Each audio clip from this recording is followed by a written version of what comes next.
Science chapter 5 life processes. आज हम लोग इस चैप्टर को पूरा इसी वीडियो में कवर करेंगे। तो चलिए शुरू करते हैं। लाइफ प्रोसेसेस मतलब कि लाइफ में जितने भी प्रोसेस हो रहा है उसको मतलब जितने भी काम कर रहे हैं लाइफ को मेंटेन करने के लिए उसको लाइफ प्रोसेसेस कहते हैं। अब अगर कोई चीज़ लिविंग है तो हम उसको क्या चीज़ देख के बताएंगे कि वो लिविंग है। ठीक है, तो जैसे कि अगर हम टहल रहे हैं, घूम रहे हैं, तो हम लोग मतलब देखेंगे या फिर कोई गाय खाना खा रही है तो हम उसको कहेंगे कि हाँ ये जिंदा है। लेकिन अगर हम लोग सो रहे हैं तो ये तो नहीं कहेंगे कि ये जिंदा नहीं है, ऐसा तो नहीं कहेंगे। या फिर जो प्लांट्स हैं वो लोग तो टहलते भी नहीं, वो तो स्टेशनरी है, तो हम लोग कैसे कहेंगे कि वो जिंदा है। हम कहेंगे वो जिंदा नहीं है, ऐसा नहीं है, ऐसे नहीं कहेंगे। अगर हम यही चीज़ प्रोफेशनल बायोलॉजिस्ट से पूछेंगे, बायोलॉजिस्ट से, तो वो कहेंगे कि इनविजिबल मॉलिक्यूलर मूवमेंट। क्या कहेंगे? इनविजिबल मॉलिक्यूलर मूवमेंट कहेंगे। ठीक है, इनविजिबल मॉलिक्यूलर मूवमेंट मतलब कि इनविजिबल मतलब कि गायब, बल्कि ऐसा मूवमेंट, ऐसा मॉलिक्यूलर मूवमेंट जो हमें दिखाई नहीं दे रहा है, इनविजिबल है। तो ये लाइव प्रोसेस मतलब कोई चीज़ जिंदा है या नहीं, ये चीज़ बताती है इनविजिबल मॉलिक्यूलर मूवमेंट। ठीक है, तो लाइफ प्रोसेसेस क्या है? Maintenance job. मेंटेनेंस जॉब मतलब कि मेंटेन करने के लिए जो जॉब है, मेंटेन करने के लिए जॉब होता है उसको मेंटेनेंस जॉब कहते हैं हम। ठीक है, तो लाइफ प्रोसेसेस मतलब कि लाइफ को मेंटेन करने के लिए जो काम कर रहे हैं, जो हम मेंटेनेंस जॉब कर रहे हैं, उसी को लाइफ प्रोसेसेस कहते हैं। ठीक है, अब लाइफ प्रोसेसेस क्या हो सकते हैं? न्यूट्रिशन हो सकता है, रेस्पिरेशन हो सकता है, ट्रांसपोर्टेशन हो सकता है, एक्सट्रेशन हो सकता है। हम इन चारों के बारे में अभी हम ब्रीफ में पढ़ेंगे, इसके बाद डिटेल में पढ़ेंगे। ठीक है, तो चलिए पढ़ते हैं। न्यूट्रिशन। न्यूट्रिशन क्या होता है? Nutrition is the process of taking in food and utilising it.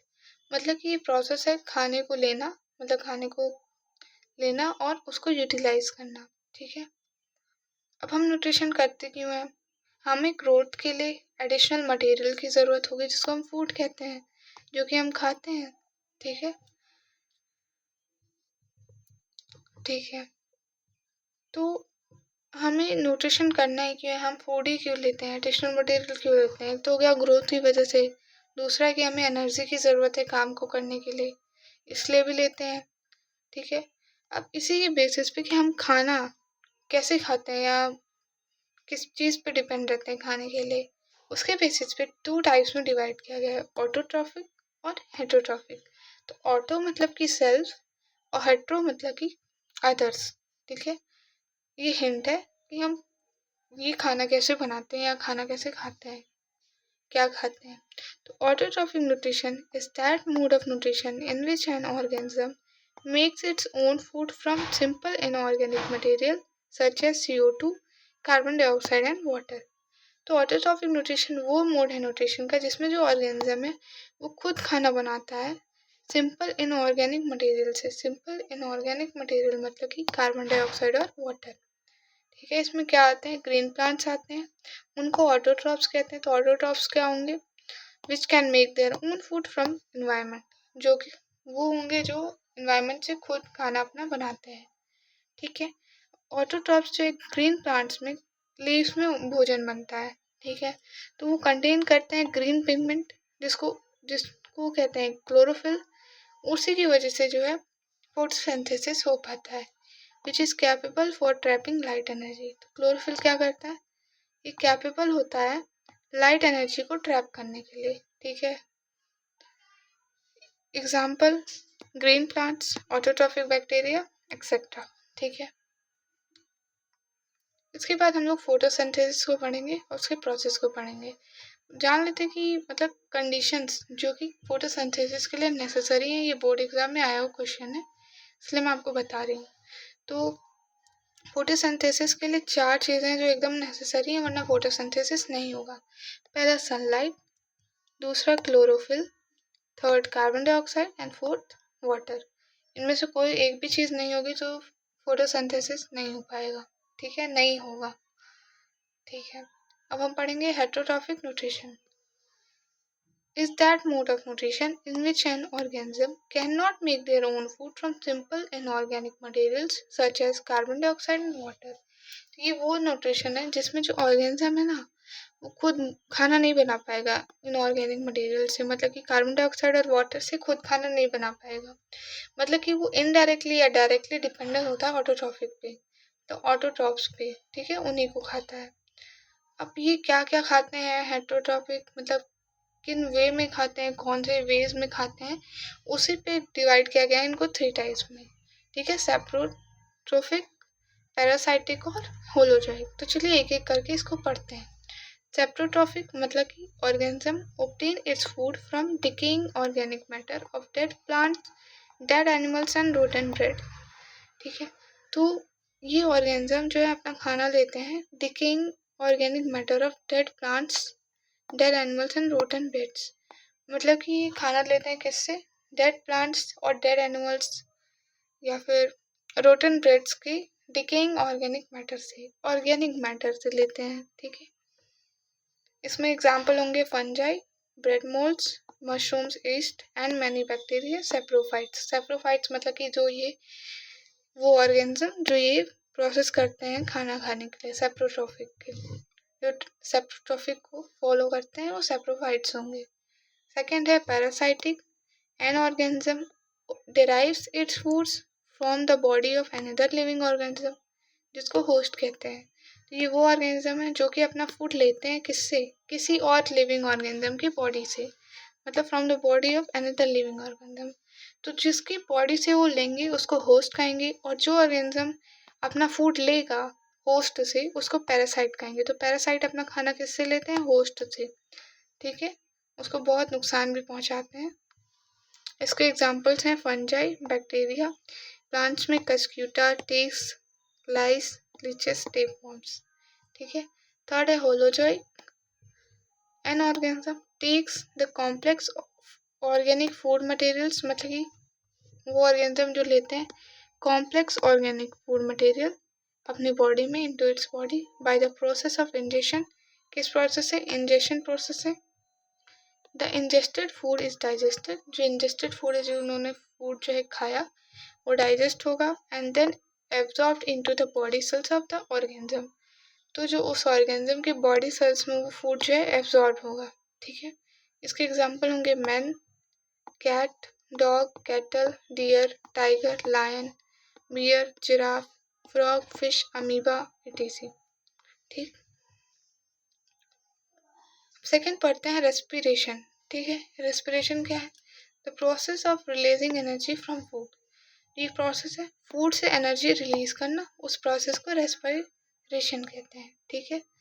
अब जैसे हम लोग कंफ्यूज होते हैं कि जो रेस्पिरेशन है इसी को ब्रीथिंग कहते हैं और ब्रीथिंग को ही रेस्पिरेशन कहते हैं, लेकिन उसमें डिफरेंस है, तो उस डिफरेंस को चलिए जानते हैं। The mechanism by which organism obtain oxygen from the air and release carbon dioxide.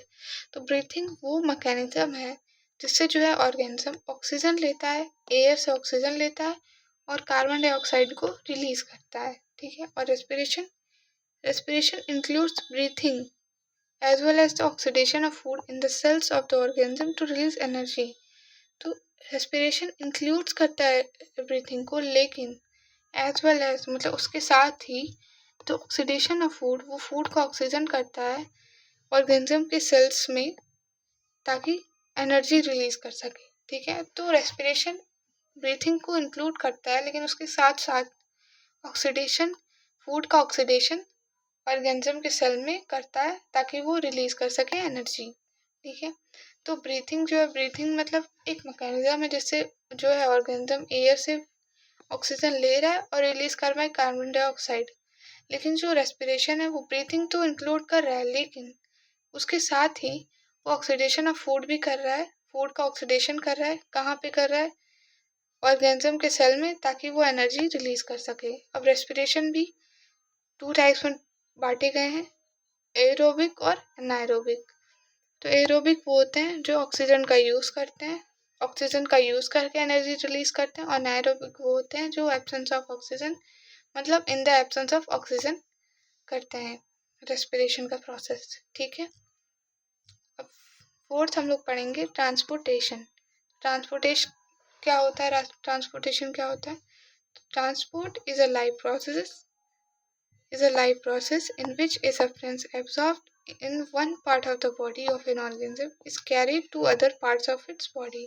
Transport एक लाइफ प्रोसेस है जहाँ पे जो सब्सटेंस है वो एब्जॉर्ब्ड होता है मतलब कि एब्जॉर्ब हो रहा है in one part of the body, body के एक पार्ट पे उस ऑर्गेनिज्म के, और जो कि कैरी हो रहा है, कैरी मतलब ले जाया जा रहा है बॉडी के अलग अलग पार्ट्स में, दूसरे पार्ट्स में, ठीक है। अब फिर फोर्थ है एक्सक्रीशन। एक्सक्रीशन क्या होता है? The process of removal of toxic substance, toxic wastage ये substances from the body of an organism. तो एक्सक्रीशन वो प्रोसेस है जो कि टॉक्सिक वेस्ट को रिमूव करता है। कहाँ से करता है? बॉडी ऑफ ऑर्गेनिज्म, ऑर्गेनिज्म के बॉडी से, ठीक है। अब हम एक एक करके सबको डिटेल में पढ़ेंगे। तो nutrition, how do living things get their food. तो लिविंग थिंग्स अपना फूड कैसे लेते हैं? वो फूड जैसे कि अमीबा है, वो शीटोपोडिया मतलब कि फॉल्स फीड बना के अपने फूड को लेता है, ठीक है। हम लोग अपना फूड मतलब जब हम फूड लेते हैं तो इंजेक्शन के प्रोसेस से लेते हैं। तो ऐसे ही ऑर्गेनिज्म जो है, लिविंग थिंग्स जो है फूड लेते हैं, ठीक है। अब इसमें ही हम पढ़ेंगे कि लिविंग थिंग्स कैसे फूड लेते हैं। तो हमने पढ़ा दो तरह के, ऑटोट्रॉफिक न्यूट्रिशन। तो ऑटोट्रॉफिक न्यूट्रिशन फोटोसिंथेसिस जो कि प्रोसेस है प्लांट्स में होता है, ग्रीन प्लांट्स। तो फोटोसिंथेसिस से ही मतलब ये लोग भोजन बनाते हैं। तो क्या है ये process? The process by which green plants make their own food like glucose from carbon dioxide and water by using sunlight energy in the presence of chlorophyll is called photosynthesis। तो ये प्रोसेस है जो कि green plant से होता है ताकि वो अपना भोजन बना सके। जैसे भोजन क्या होगा? ग्लूकोज कहाँ किससे बनाएंगे? कार्बन डाइऑक्साइड और वाटर से। क्या यूज़ करेंगे? बाय यूजिंग सनलाइट एनर्जी, किसके प्रेजेंस में? क्लोरोफिल के प्रेजेंस में। इसको क्या कहते हैं? सिंथेस फोटोसिंथेसिस कहते हैं, ठीक है। ये प्रोसेस क्या होता है? Carbon dioxide plus water in the presence of chlorophyll and sunlight energy क्या बना रहा है? ग्लूकोज, ऑक्सीजन प्लस वाटर, ठीक है। इवेंट्स, क्या क्या इवेंट्स होते हैं यहाँ पे ऑक्सीजन जो है ना waste material, as a waste material remove होता है। इसको जब हम पढ़ेंगे एक्सक्रीशन में तो प्लांट्स एक्सक्रीशन इन प्लांट्स जब पढ़ेंगे तो उसमें ये भी मतलब पढ़ेंगे कि जो फोटोसिंथेसिस है उसमें जो ऑक्सीजन रिलीज होता है वो एज अ वेस्ट रिलीज होता है प्लांट से, ठीक है। अब इसमें इवेंट्स क्या क्या होते हैं चलिए जानते हैं। Absorption of sunlight energy by chlorophyll, chlorophyll से सनलाइट एनर्जी का एब्जॉर्प्शन होता है। Second, conversion of light energy, light energy का कन्वर्जन होता है केमिकल एनर्जी में। मतलब सनलाइट है तो वो लाइट एनर्जी है, उसका कन्वर्जन हो रहा है केमिकल एनर्जी में। और क्या हो रहा है? And splitting of water molecules into hydrogen and oxygen. और जो वाटर मॉलिक्यूल है H2O उसको मतलब वो टूट जा रहे हैं हाइड्रोजन और ऑक्सीजन में, ठीक है। कैसे? यहाँ पे हाइड्रोजन ग्लूकोज में है और यहाँ पे हाइड्रोजन यहाँ पे भी है और यहाँ पे भी है, और जो ऑक्सीजन है वो यहाँ पे है, ठीक है। स्प्लिट हो जा रहा है मतलब टूट जा रहा है। Third, reduction of carbon dioxide to carbohydrates, यहाँ पे कार्बन डाइऑक्साइड है उसका रिडक्शन हो जा रहा है ग्लूकोज में, ठीक है। अब जैसे ग्रीन प्लांट्स है तो उसमें खाना कहाँ बनता है? लीव्स में बनता है। तो लीव्स जो है वो किचन होता है प्लांट्स का, ठीक। तो लीव्स के अंदर क्लोरोप्लास्ट प्रेजेंट होता है। क्लोरोप्लास्ट मतलब कि जो कि कंटेन करता है क्लोरोफिल। तो हमने पढ़ा क्लोरोफिल ग्रीन पिगमेंट है। तो लीफ में एक पिगमेंट रहता है क्लोरोप्लास्ट जो कि कंटेन करता है क्लोरोफिल। उसका जो कलर होता है वो ग्रीन पिगमेंट होता है, ठीक है। ग्रीन कलर का होगा इसलिए इसका नाम है ग्रीन पिगमेंट, ठीक है। अब जो प्लांट्स के अंदर जो मतलब लीव्स है ना, लीव्स के अंदर एक स्मॉल स्मॉल पोर्स प्रेजेंट होते हैं, होल होल, ठीक है। उसको स्टोमेटा कहते हैं, ठीक है। जो कि ओपन और क्लोज स्टोमेटा है। अभी हम इसको मतलब जानेंगे। ट्रांसपिरेशन जो होता है वो मतलब वेस्ट होता है। रुको मैं लिख के आपको बता रही हूँ, ठीक है। Is the process of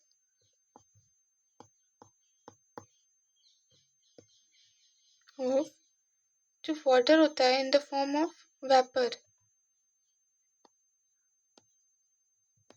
removal of water vapour from leaf, ठीक है, इसी को ट्रांसपिरेशन कहते हैं। मतलब कि ट्रांसपिरेशन होता है मतलब कि इसी स्टोमेटा के होल से वेपर के फॉर्म में जो वाटर है वो रिमूव होता है, मतलब कि निकलता है उस स्लीव से, उसी प्रोसेस को ट्रांसपिरेशन कहते हैं। ठीक है, अब देख लेते हैं cross section of a leaf. Leaf का क्रॉस सेक्शन देख लेते हैं। ये मिडरिव है, ठीक है, ये जो है ये मिडरिव है। ये वाला जो पार्ट होता है इसको लैमिना और लीफ प्लेट, लैमिना या फिर लीफ प्लेट कहते हैं, लीफ प्लेट। और जो ये है ये वीन है, ठीक। ये मिडरिब हमने जान लिया, जो मिडल वाला पार्ट होता है, ठीक है। और देखो यहाँ पे वस्कुलर बंडल होता है। वस्कुलर बंडल मतलब कि वस्कुलर टिश्यू, इसमें फ्लोएम, फ्लोएम जो कि ट्रांसपोर्ट करता है फूड, ट्रांसपोर्टेशन सिस्टम भी यहाँ पे हम देख रहे हैं। और जाइलम, ये फ्लोएम है रेड वाला पार्ट, और ये जो ब्लू वाला पार्ट है ये जाइलम है, ठीक है।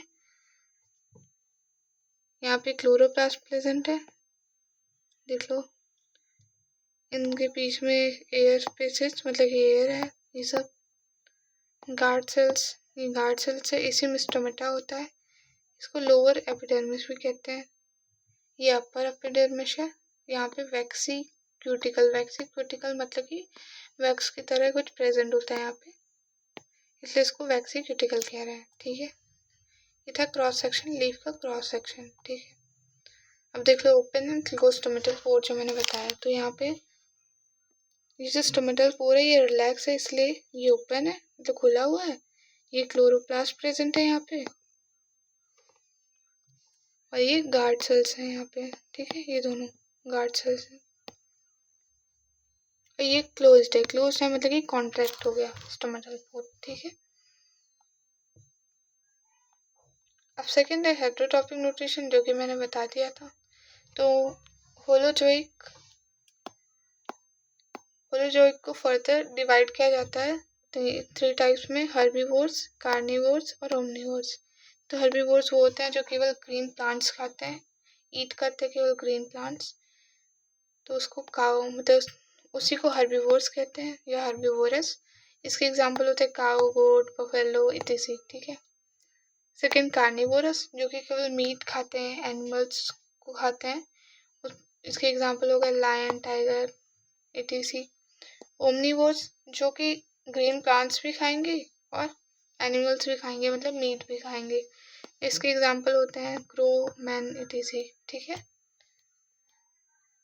How do organism obtain their food, तो ऑर्गेनिज्म अपना फूड कैसे ऑब्टेन करते हैं, तो हम पढ़ेंगे इसमें न्यूट्रिशन इन अमीबा, ठीक, अच्छे से। तो जैसे यहाँ पे अमीबा है, अमीबा का जो शेप होता है वो इरेगुलर होता है, ठीक है। तो ये अमीबा है, इसमें न्यूक्लियस है, यहाँ पे फूड पार्टिकल प्रेजेंट है। तो अमीबा क्या करेगा, स्यूडोपोडिया, स्यूडोपोडिया मतलब कि श्यू मतलब कि फॉल्स, पोडिया मतलब कि फीट, तो फॉल्स फीट बनाएगा।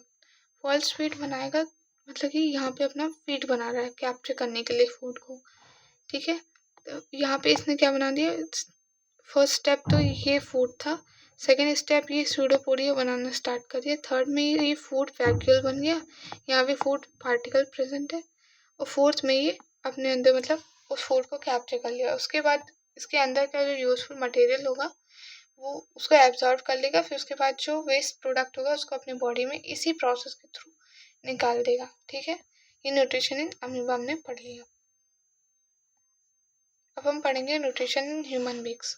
तो ह्यूमन बींग्स में न्यूट्रिशन, ठीक है, मतलब ह्यूमन बींग्स कैसे खाना खाते हैं, पूरा प्रोसेस को अच्छे से पढ़ेंगे। तो इस प्रोसेस को करने के लिए एलिमेंट्री कैनाल की ज़रूरत पड़ती है, जो कि क्या होता है, जो कि माउथ से एनस को कनेक्ट करने वाली ट्यूब को ही एलिमेंट्री कैनाल कहते हैं, ठीक है। अब इसमें एक टर्म आता है एंजाइम्स, एंजाइम बायो कैटलिस्ट को एंजाइम्स कहते हैं, ठीक है। तो जब माउथ में सबसे पहले फूड माउथ में लेते हैं, जैसे कि ये देखिए हमारा डाइजेस्टिव सिस्टम है, ठीक है। सबसे पहले हमारे माउथ में जाता है फूड, तो टंग प्रेजेंट होता है, फिर ये माउथ है, माउथ को बकल कैविटी भी कहते हैं, उसके बाद इसोफेगस, ईसोफेगस में जाता है, जिसको हम फूड पाइप भी कहते हैं, जिसके पास स्टमक में जाएगा हमारा फूड। ठीक है, तो अभी हम इसको पहले इसको पढ़ेंगे, फिर फिगर को समझेंगे तो हमें ज़्यादा समझ में आएगा। ठीक है, तो जो माउथ में जो टंग होता है वो सेक्रेट करता है सलाइवा, मतलब जो हम जब कुछ खाने के बारे में सोचते हैं या देखते हैं तो हमारे मुंह में, या हम खाना खाते हैं तो हमारे मुंह में वाटर सा फील होता है, वाटर आता है, वो उसी को सलाइवा कहते हैं। ठीक है, जो कि सेक्रेट करता है सलाइवरी ग्लैंड्स। ये क्या करता है, ब्रेक्स डाउन स्टार्च, ये स्टार्च को ब्रेक करता है, which is a complex molecule to give simple sugar. ये कॉम्प्लेक्स मॉलिक्यूल होता है जिसको ब्रेक करके सिंपल शुगर में कन्वर्ट करता है। ठीक है, कौन करता है, मस्कुलर टंग में, मतलब ये प्रोसेस होता है। ठीक है, और क्या करता है कि फूड को मतलब भिगा देता है, जैसे कि इजीली जो है हमारे फूड पाइप के थ्रू चला जाए। पेरिस्टाल्टिक मूवमेंट्स, मतलब कि जो हमारा फूड फूड होता है वो कैसे आगे की तरफ जाता रहता है, क्यों, क्योंकि पेरिस्टाल्टिक मूवमेंट होता है। फूड फूड क्या कहता है, पुश फॉरवर्ड, फूड मतलब आगे की तरफ पुश करता है, ढकेलता है। ठीक है, फिर स्टमक में जाता है डाइजेशन के लिए, जहाँ पे गैस्ट्रिक ग्लैंड्स प्रेजेंट होते हैं, stomach walls.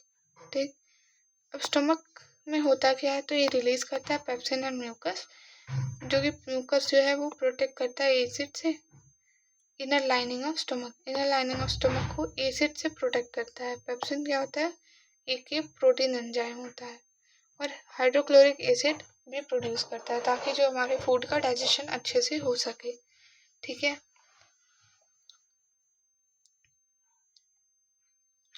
Exit of food from stomach का एग्जिट ऑफ फूड मतलब स्टमक से एग्जिट, जो फूड एग्जिट होता है मतलब निकलता है, तो स्टमक में सारा काम हो गया, फिर उसके बाद जब फूड जब निकलेगा स्टमक से, तो वो जो मसल जो मतलब जिसके थ्रू वो निकल पाएगा, जिस मसल की हेल्प से, होगा स्पिंचर मसल की मदद से वो प्रोसेस होगा।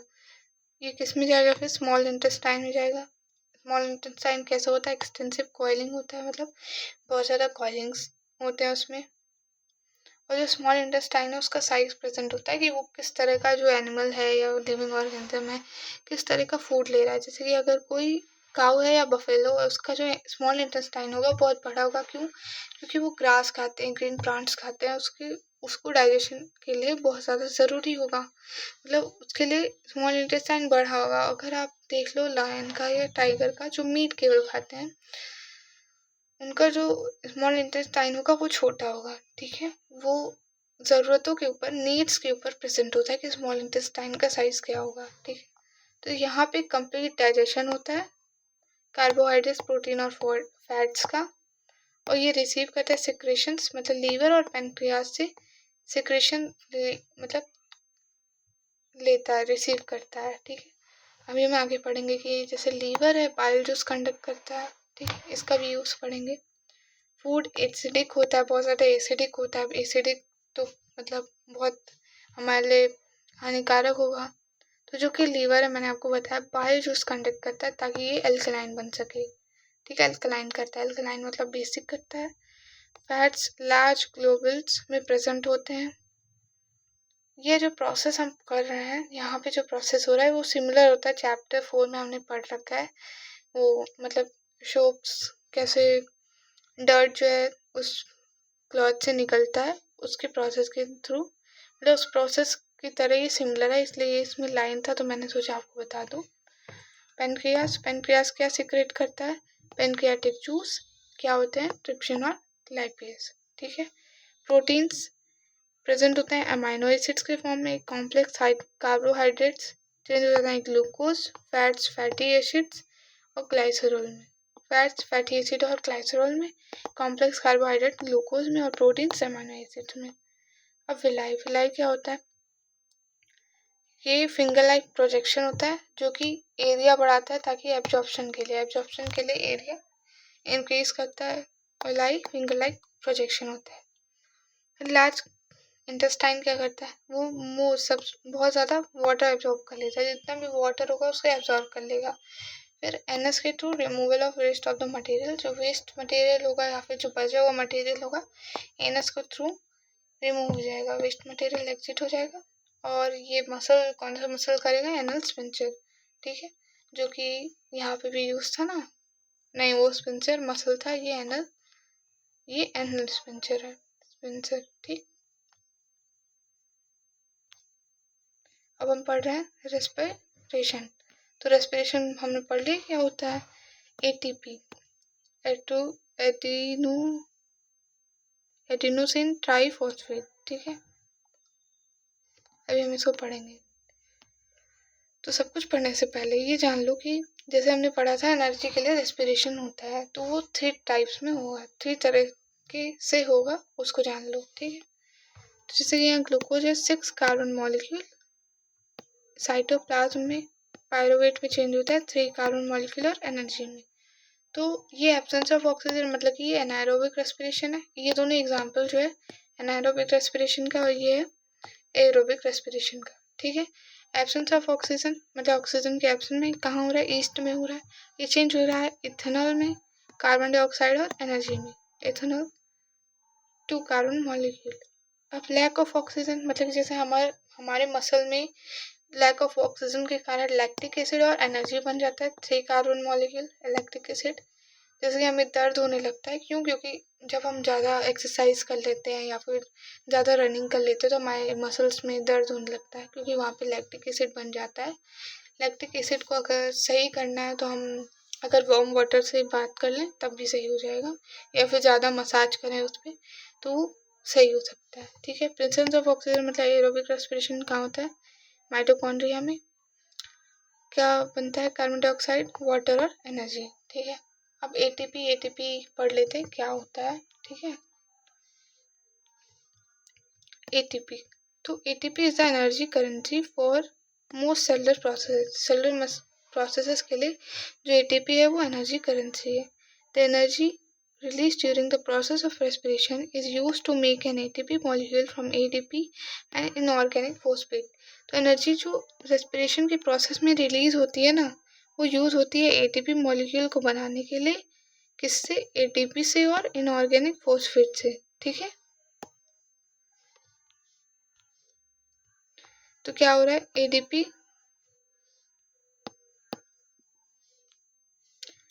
है यहाँ पे, फॉस्फेट का यूज करके एनर्जी मतलब जो रेस्पिरेशन के थ्रू रिलीज हुई है उसका यूज करके एटीपी से पी निकल जा रहा है जिससे एटीपी बन रहा है, ठीक है। पी क्या है, फॉस्फेट है। तो endothermic processes in the cell then use this ATP to drive the reactions. When the terminal phosphate linkage in ATP is broken using water, the energy equivalent to 30.5 kilojoule per mole is released. Think of how a battery can provide energy for many different kinds of uses. It can be used to obtain the mechanical energy, light energy, electrical energy, and so on. Similarly, ATP can be used in the cells for the contraction of muscles, protein synthesis, conduction of nervous impulses, and many other activities. तो ATP किस sales में किस किस का काम कर सकते हैं, किस किस का यूज होता है इसमें, कॉन्ट्रैक्शन ऑफ मसल के कॉन्ट्रैक्शन के लिए, प्रोटीन सिंथेसिस के लिए और नर्वस इम्पल्सेस के कंडक्शन के लिए और कुछ अदर एक्टिविटीज़ के लिए, बहुत सारे अदर एक्टिविटीज़ के लिए, ठीक है। हमने एटीपी पढ़ लिया और एनाएरोबिक एरोबिक रेस्पिरेशन का एग्जांपल भी पढ़ लिया, तो हम आगे पढ़ते हैं। अब हम पढ़ेंगे फिश। फिश कैसे मतलब कैसे ब्रीथ करती है, तो वो माउथ के थ्रू पहले ऑक्सीजन लेती है, कैसे कैसे लेगी, माउथ के थ्रू, वाटर में रहती है, वाटर में डिसॉल्व होता है ऑक्सीजन जो कि फोर्सली पास होता है, जो कि फोर्सली पास होगा गिल्स के पास। गिल्स डिसॉल्व ऑक्सीजन को मतलब जो ऑक्सीजन डिसॉल्व गिल्स जो है वाटर उसने लिया, फोर्सली पास हुआ गिल्स के थ्रू, तो गिल्स जो डिसॉल्व ऑक्सीजन है उसको एब्जॉर्ब करके ब्लड के पास भेज दे, जिससे कि डिफ्यूज़न के यूज से फिश जो है सांस लेगी, ठीक है। तो टेरेस्ट्रियल ऑर्गेनिज्म कैसे लेते हैं, तो वो हमारे कैसे लेंगे वही तो हम पढ़ेंगे ह्यूमन बींग्स में कैसे होगा, ठीक है। टेरेस्ट्रियल ऑर्गेनिज्म डायरेक्ट ब्रीथिंग लेते हैं, एयर से सीधा ऑक्सीजन लेते हैं, ठीक है। ह्यूमन बींग्स कैसे लेते हैं, एयर बॉडी में लेते हैं एयर, नॉस्ट्रल्स के थ्रू मतलब नोज़ के थ्रू तो हम सांस लेते हैं मतलब ब्रीथ लेते हैं, ठीक है। नॉस्ट्रल्स के थ्रू लेंगे जो कि फ़िल्टर हो जाएगा फाइन एयर्स में, मतलब हमारे नॉस्ट्रल में फाइन एयर्स प्रेजेंट होते हैं, क्यों प्रेजेंट होता है, फ़िल्टर करने के लिए, ठीक है। और उसकी जो लाइनिंग होगी वो म्यूकस की बनी होगी, जिससे कि मतलब अच्छे से जो एयर है वो थ्रोली चला जाए हमारे थ्रोट में। थ्रोट में क्या प्रेजेंट होगा, रिंग ऑफ कार्टिलेज, मतलब कार्टिलेज के रिंग प्रेजेंट होंगे। फिर लंग्स में जाएगा, ठीक है। फिर लंग्स के थ्रू एल्वोलाई में जाएगा, एल्वोलाई फिर देखो एल्वोलाई का जो सिंगुलर फॉर्म होता है एल्वियोलस होता है, इसका जो वॉल्स होगा वो ब्लड वेसल्स का होगा, ठीक है। Ring of cartilage, air passage does not collapse, तो जो रिंग ऑफ कार्टिलेज का काम क्या है, देखो हमने यहाँ तक पढ़ लिया एल्वोलाई में जाता है, फिर उसके बाद वो फर्दर मतलब छोटे छोटे ब्रांच में टूटने लगता है और जाता है। अभी हम पूरा डायग्राम देखेंगे, हमें अच्छे से समझ आएगा। तो अब जो थ्रोट में रिंग ऑफ कार्टिलेज प्रेजेंट होता है ना, उसका फंक्शन पढ़ लो कि उसका फंक्शन क्या है भाई। तो air passage does not collapse, जो एयर जो पास हुआ है वो कोलैप्स नहीं होगा, ठीक है। फिर डिफ्यूजन, ठीक है, अभी इसको बाद में पढ़ेंगे, पहले इसको पढ़ो। तो नसल पैसेज, माउथ कैविटी, यहाँ माउथ कैविटी है, फेरिनेक्स, फेरिंक्स, लैरिंक्स, लैरिंक्स जो होता है वॉइस बॉक्स होता है, फेरिंक्स को विंड पाइप भी कहते हैं। ये ट्रैकिया है, रिंग्स ऑफ कार्टिलेज यहाँ पे प्रेजेंट है। थ्रोट में मैंने पढ़ना बताया ना, रिंग्स ऑफ कार्टिलेज क्या करते हैं, वाटर, जो वाटर होंगे, सॉरी सॉरी मैंने गलत बोला, जो एयर पासेज होंगे उसको कोलैप्स नहीं होने देगा, ठीक है। तो यहाँ पे ब्रोंकाई है, जो कि देखो मैंने बताया था कि अलग अलग एकदम अलग अलग मतलब अलग अलग टूटने लगता है, अलग अलग ब्रांच में, ब्रोंक्यूल्स, एल्वियोलर सैक, यहाँ पे डायफ्राम है, ये लंग है, रिब्स है, यहाँ पे रिब्स प्रेजेंट है। तो यहाँ पे जो मेन फंक्शन होता है वो यहाँ पे होता है। तो रेस्पिरेटरी ब्रोंक्यूल्स हैं, ये एल्वोलाई है, एल्वोलाई के अंदर रेस्पिरेटरी ब्रोंक्यूल्स प्रेजेंट है, ठीक है।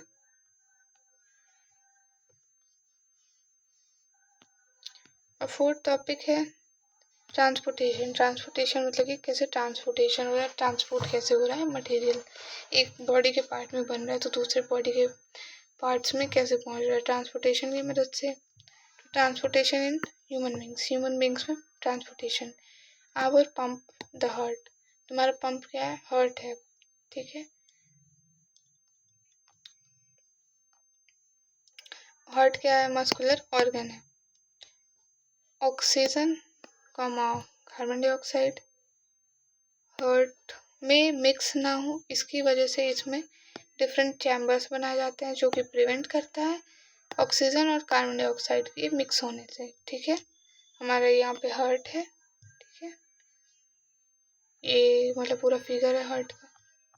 अब सबसे अच्छा पार्ट पढ़ लेते हैं यहाँ से, जैसे ये कैसे होता है ट्रांसपोर्टेशन। तो लंग्स, हमारा लंग्स है, तो यहाँ से पल्मोनरी वीन है, पल्मोनरी मतलब कि जो हमारे लंग्स से रिलेटेड है, वीन, पल्मोनरी वीन जो कि लंग्स से ऑक्सीजनेटेड ब्लड ले जा रही है हार्ट में, ठीक है। ये हार्ट है, ये ठीक लिखा नहीं मैंने, ये हार्ट है।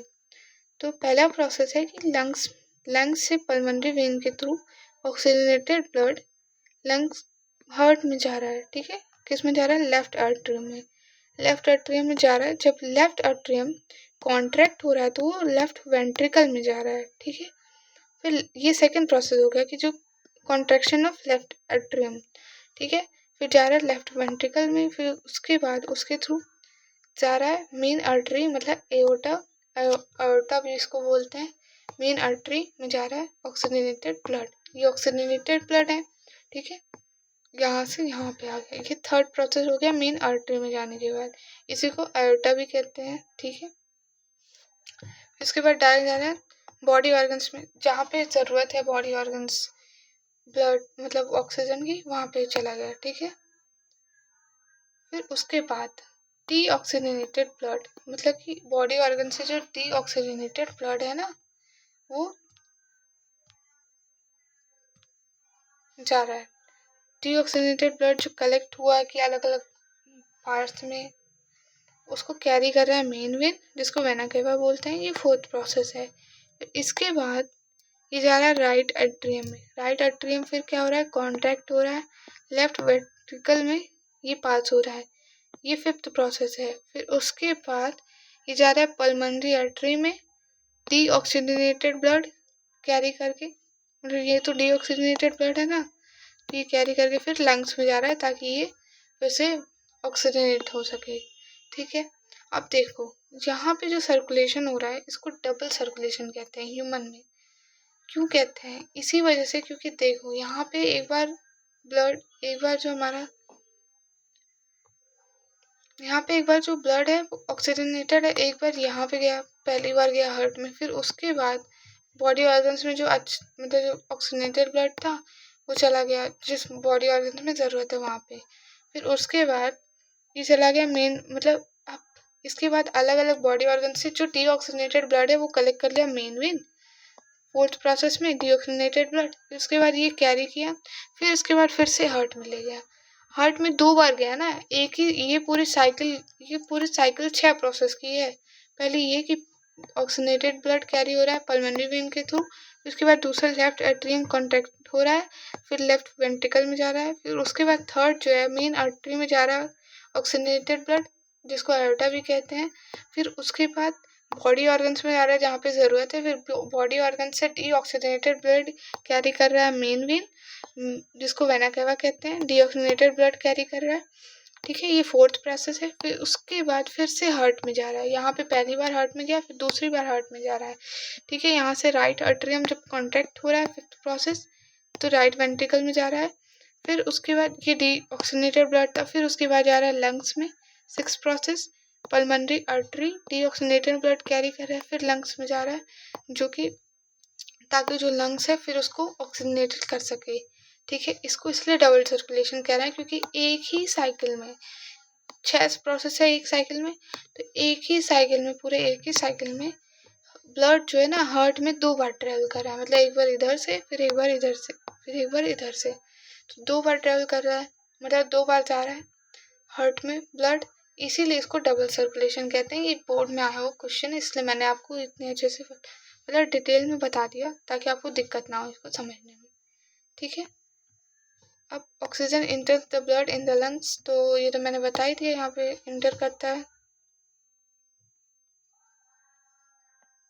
ब्लड में, ऑक्सीजन मिक्स होकर लंग्स में इंटर करता है। डबल सर्कुलेशन, तो मैनी वर्टिब्रेट्स में डबल सर्कुलेशन होता है। क्यों? Because in each cycle blood travels twice times in hearts.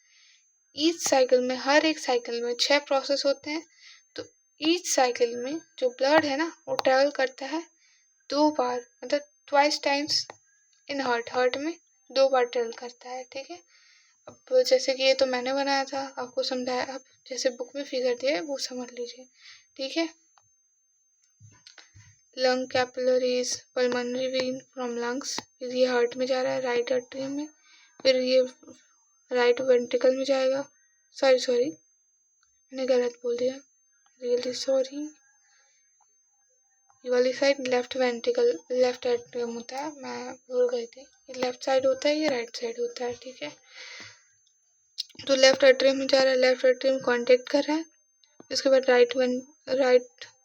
Left ventricle में जा रहा है, उसके बाद ब्लड जो है कैरी हो रहा है आयोर्टा टू बॉडी, फिर capillaries in body organs apart from the lungs, तो लंग्स से जो दूर है अलग अलग बॉडी ऑर्गन्स है उसके कैपिलरीज यहाँ पे मतलब यहाँ पे कनेक्ट है, तो यहाँ से ऑक्सीजनेटेड ब्लड गया, फिर उसके बाद यहाँ से जितने भी अलग अलग ऑर्गन से जो डीऑक्सीजनेटेड ब्लड होंगे वो यहाँ पे कैरी हुआ, फिर वेना केवा, बॉडी से vena cava deoxygenated blood carry करके राइट आर्टरियम में ले जा रहा है। जब राइट आर्टरियम कॉन्टैक्ट कर रहा है तो राइट वेंट्रिकल में जा रहा है, फिर उसके बाद पल्मोनरी आर्टरी टू लंग्स, फिर जो डीऑक्सीजनेटेड ब्लड है वो लंग्स कैपिलरीज में जा रहा है, मतलब लंग्स में जा रहा है। ठीक है, तो ये प्रोसेस था पूरा। ठीक है, अब ब्लड प्रेशर के बारे में कुछ जान लेते हैं। ठीक है,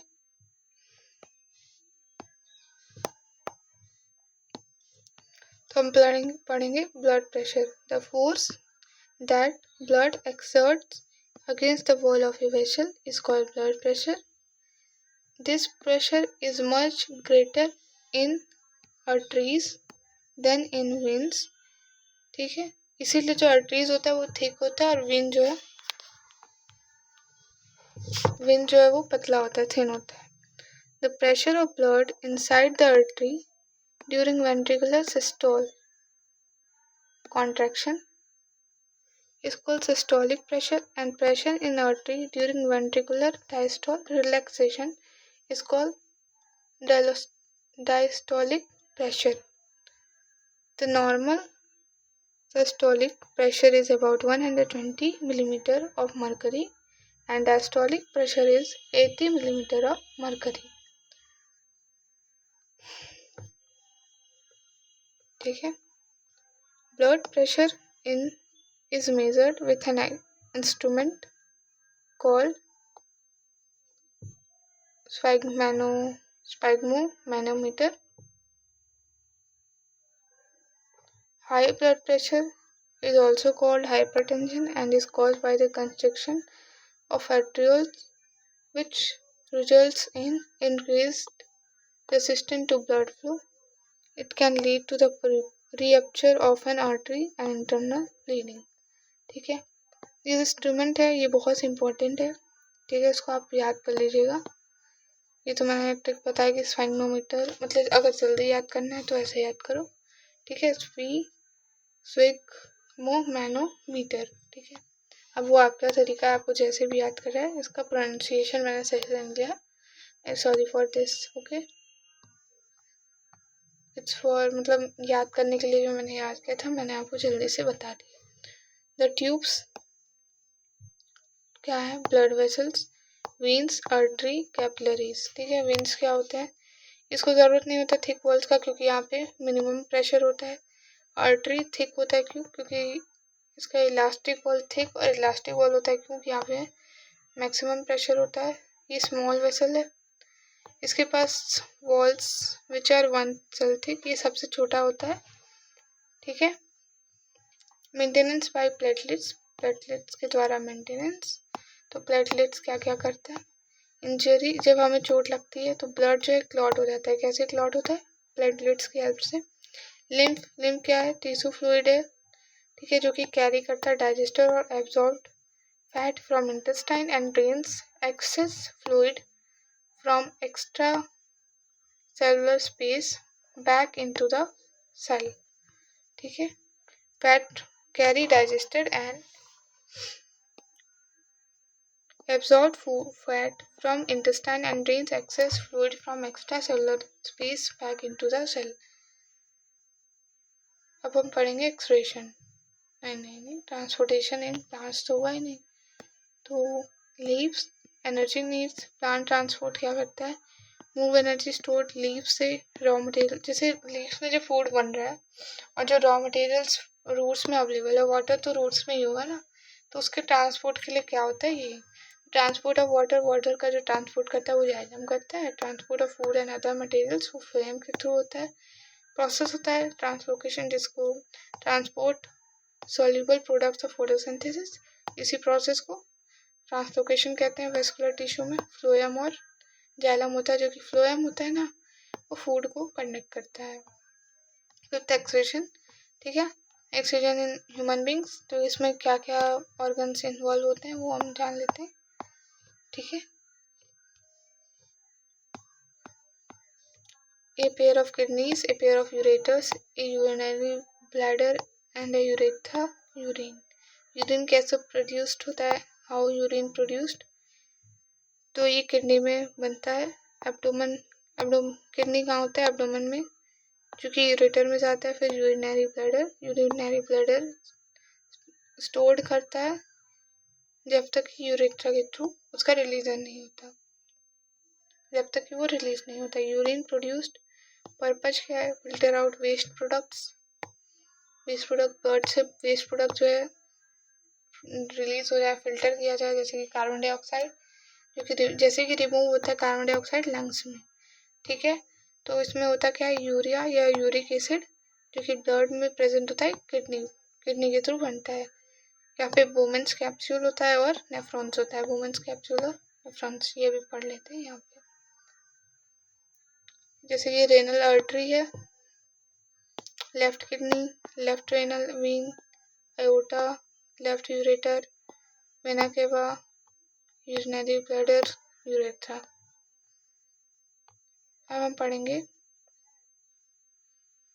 वोमेन्स कैप्सूल। यहाँ पे हम स्ट्रक्चर ऑफ नेफ्रॉन पढ़ रहे हैं, ठीक है। नेफ्रॉन का स्ट्रक्चर जो कि फंडामेंटल यूनिट ऑफ न्यूरॉन है, fundamental unit of kidney nephron है, ठीक है। रियली वेरी सॉरी फॉर मैंने गलत बोल दिया। ब्रांच ऑफ रेनल आर्टरी का ब्रांच है ये वुमेन्स कैप्सूल है। यहाँ पे ग्लोमेरुलस प्रेजेंट होता है। ये ब्रांच ऑफ रेनल वीन है। देखो ये ब्लू कलर का वीन और आर्टरी जो है रेड कलर का होता है। ये नेफ्रॉन का ट्यूबुलर पार्ट है, ट्यूबुलर मतलब ट्यूब लाइक स्ट्रक्चर। ये कलेक्टिंग डक्ट है, कलेक्टिंग डक्ट मतलब यही कलेक्ट करता है वेस्ट प्रोडक्ट्स को। ये ब्रांच ऑफ रेनल वीन है और ये कैपिलरीज है, ठीक है। And thanks for watching. ये आर्टिफिशियल किडनी है। जब किसी इंसान की किडनी रियल वाली किडनी ख़राब हो जाती है तो कैसे उसको किसी मशीन के थ्रू आर्टिफिशियल किडनी जिसको कहते हैं हेमोडायलिसिस करते हैं उसका, जैसे कि उसका डेथ ना हो, मतलब कि वो ज़िंदा बच जाए। क्योंकि अगर किडनी किसी की फेल हो गई तो उसका एटमोस्ट डेथ तो हो जाता है। इसीलिए उसको सही करने के लिए ये मशीन होती है जिसका यूज़ करते हैं, ठीक है। ये line from apparatus to vein, vein में से लाइन छोड़ी जाती है, मतलब फ्रॉम आर्टरी टू पंप करने के लिए ताकि ब्लड आगे बढ़े। ये tubing made of a selectively permeable membrane का ही बना है। डायलाइजिंग सॉल्यूशन है ये। Use dialysing solution with urea and excess salts. ये फ्रेश डायलाइजिंग सॉल्यूशन इसके थ्रू जा रहा है और जो यूज हो गया वो यहाँ से निकल जा रहा है, ठीक है। तो पूरा प्रोसेस है। तो आप लोग यहाँ तक अगर पढ़ चुके हैं तो कुछ क्वेश्चन लगा लेते हैं जो कि एनसीईआरटी में गिवन है, ठीक है। The kidney in human beings are a part of, kidney जो है किडनी ह्यूमन बींग्स में किसका पार्ट है, ठीक है। Kidney human beings are a part of the system, किस सिस्टम का पार्ट है।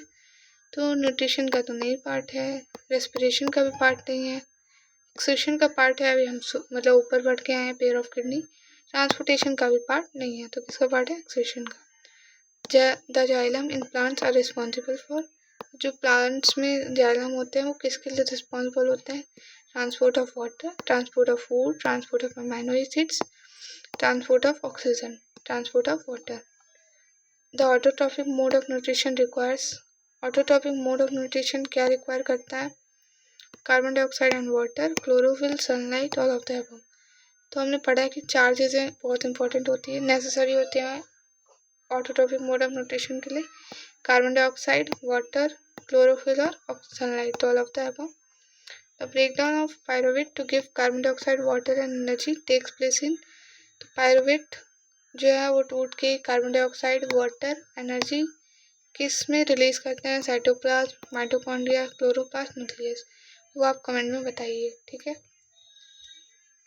कमेंट में इसका आंसर ज़रूर दीजिएगा 4th लिख के, ठीक है। And thanks for watching, like my video and subscribe my channel.